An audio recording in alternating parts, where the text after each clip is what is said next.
Vamos olhar para outros assuntos de âmbito internacional. No Brasil aconteceu aquilo que muitas pessoas já receavam. O Partido Liberal de Jair Bolsonaro pediu ontem ao Tribunal Superior Eleitoral a anulação dos votos da segunda volta das eleições presidenciais realizadas a 30 de outubro, alegando supostos erros que teriam dado a vitória a Luiz Inácio Lula da Silva. Para análise deste assunto, vamos manter um contacto direto com o comentarista TPA Wellington Calazans, e a quem eu saúdo. E muito boa tarde, Wellington. Imediatamente eu questiono qual deve ser o real motivo de Jair Bolsonaro pedir a anulação dos resultados eleitorais de 30 de outubro. Boa tarde, Afonso. Boa tarde a você assistindo ao canal TPA Notícias.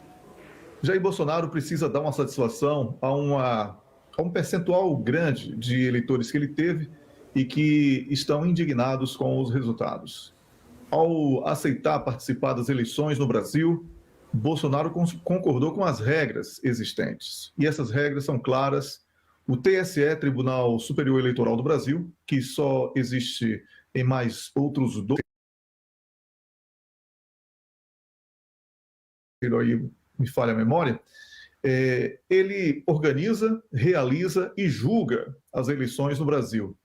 Então, dificilmente o TSE irá reconhecer falhas do próprio TSE. Então, o que o Jair Bolsonaro está fazendo é uma tentativa de estender, criando uma espécie de terceira volta, que chamaríamos no Brasil de terceiro turno, apenas para dar uma satisfação aos seus eleitores.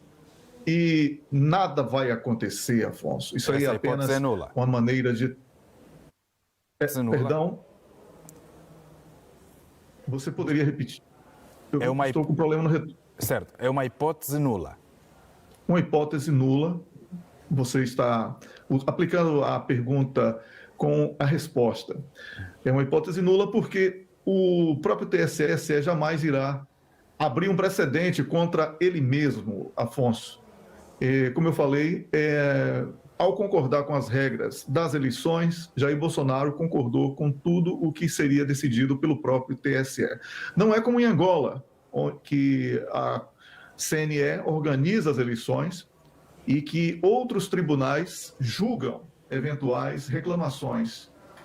Lá no Brasil, o próprio organizador e realizador, que é o TSE, é também quem julga, ou seja, ele é absoluto nas decisões. Por isso, eu tenho sérias restrições em relação à existência do TSE e também do modelo eleitoral brasileiro. Mas quem concorda com essas regras não pode reclamar depois. Então, essa é a minha apreciação e eu posso aqui tranquilamente, se há aqui entre os nossos telespectadores alguém com dúvidas sobre o que poderá vir a acontecer, a resposta será não ao pedido de Bolsonaro e do partido que ele foi eleito, que é o PL, e certamente não irá acontecer nenhuma alteração no resultado das eleições deste ano no Brasil. Pois, cá para nós, o sim ou não é sempre uma hipótese. Nós procuramos compreender o seguinte: em caso de recusa do tribunal, o que Jair Bolsonaro e seu partido pode vir a fazer? Jair Bolsonaro e o partido irão tentar se utilizar da presença de alguns eleitores ainda nas ruas, nas portas dos quartéis, pedindo a intervenção militar, para fazer disso um jogo político, para que eles possam barganhar uma espécie de liberdade de Bolsonaro previamente, porque há aí rumores no Brasil de que o PT irá entrar com uma série de pedidos na Justiça para revisão de atos praticados por Jair Bolsonaro que poderiam culminar com a prisão dele. Por isso, acredito que o Bolsonaro esteja agindo de maneira preventiva contra eventuais pedidos de prisão, numa tentativa de negociar politicamente a sua anistia para que ele não venha a ser preso, devido a crimes que certamente serão comprovados lá na frente. Em caso de Jair Bolsonaro recorrer à força militar, ele tem este apoio militar no Brasil para poder concretizar esta hipótese? Não, o apoio militar que Bolsonaro tem é de generais que já estão na reserva. E general na reserva é apenas um militar que mantém a patente de militar como uma grande honra por ter prestado serviços a essa importante força militar que é brasileira. Mas ele não tem um poder de decisão, não tem nenhum comando sobre a tropa em atividade, e Jair Bolsonaro não soube fazer, felizmente, né, não soube fazer a costura política com os militares da ativa, pelo menos do primeiro escalão militar na ativa, e dificilmente ele terá esse apoio que seria indispensável para uma reação, uma intervenção militar, como alguns dos seus eleitores estão pedindo nas ruas. Que tipo de impacto ou influência que Jair Bolsonaro e o seu partido poderão ter na governação de Luiz Inácio Lula da Silva?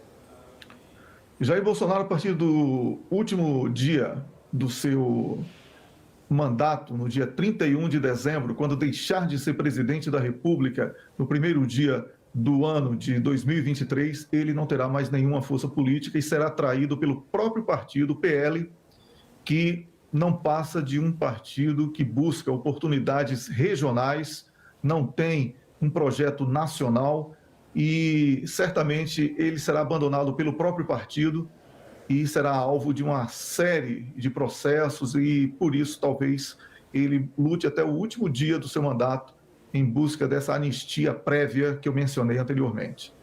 O Brasil pode viver momentos de desestabilidade em algumas regiões, se as coisas continuarem do jeito que estão a atender?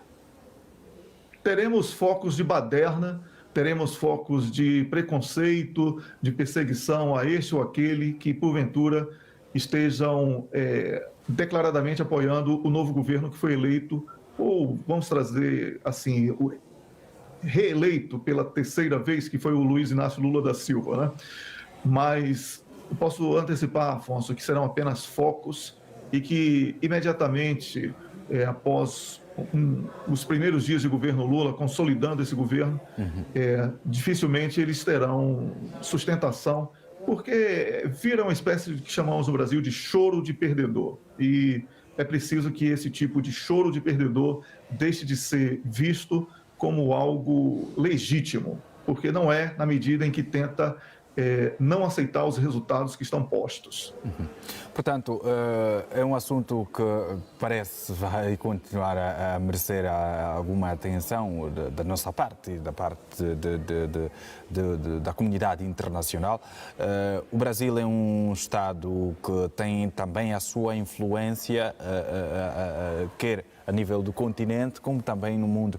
Com o regresso de Luiz Inácio Lula da Silva ao poder, qual é a visão estratégica que o PT poderá também implementar no que diz respeito às relações internacionais?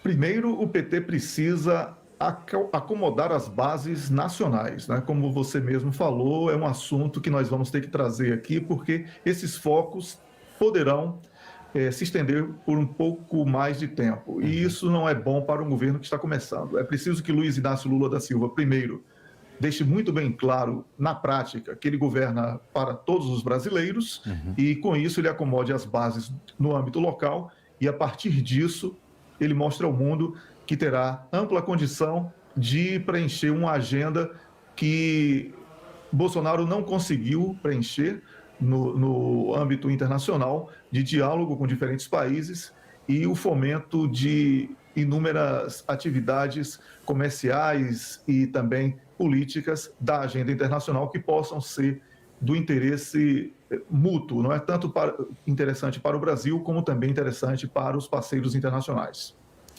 Wellington Calazans, muito obrigado pela abordagem. Até a próxima ocasião. Eu que agradeço, Afonso. Um abraço, boa tarde a você e ao nosso telespectador. Estamos juntos.